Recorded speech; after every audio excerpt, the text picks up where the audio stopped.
right without thinking. Birds of the same feather flock together. I always get that backwards. Thank you so much for the donation. Gnosis 888. You said, how do you tap into your flow state and as a consistent and creative you are? Well, if you ask me, my personal, that'll be me. It won't be able to. It won't be something you'll be able to use. You gotta come up with your own individual way. So one thing y'all gotta do is experience life first, so y'all can learn y'all capabilities and incapabilities. The internet is not necessarily, or me specifically, I can't necessarily teach y'all how to live before y'all go live. And and I'm not saying you specifically, but this for other people on the internet.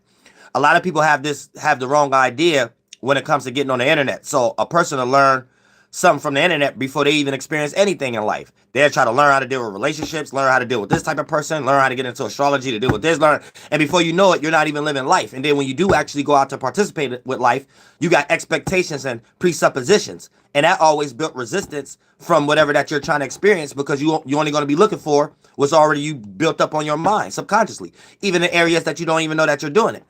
And then, therefore, this puts you in a situation where you actually have no know-how, regardless of how much a person could tell you, regardless of how much a person could be an example in front of you live, physically, in your real life, as far as family, friends, or associates, regardless of how pretty the word somebody like me online can say it, you still will have the inability to be able to use that power. You still will have the inability to have access to that know-how. So for the most part, you have to get into a certain space where you're getting rejected and you're getting validated to the point that you can separate yourself from the rejection and validation and start to adjust what you like to do, whether you're validated or not. That could cling a little bit more on a percentage scale of what you probably was validated on, because we doing everything. It ain't what we do, it's how we do it. So you can use everything like a bitch. So it's okay to use validations, but you know how to do it in moderation, so you don't look like you coming too strong, or it's the only thing that you cling on to because you're scared to experience those vulnerabilities again. So you have grew up with an indoctrination thinking that who you are is just a collection of validations and invalidations.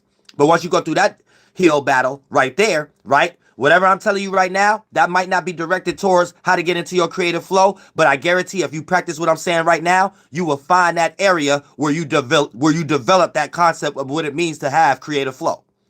So just take the wisdom, do the ritual and practice everything I just said, and I guarantee as a spirit, you will go to that area where you find a water flow that you can consider conscious flow, and whatever your own individual gift or talent is. 1, 2, and third dimension, that will be your fourth, fifth, and sixth dimension cup after I brought you to the water. I can't make the cup for you though. You know what I'm saying? Everybody can't jump a jump shot. Everybody can't teach astrology. So can't nobody give you a cup, but they could bring you to the water and you could do your observation and position there, your cup there. You see what I'm saying? And what I just did was took you to the water and point you into the right direction where you could find your creative flow. Thank you so much.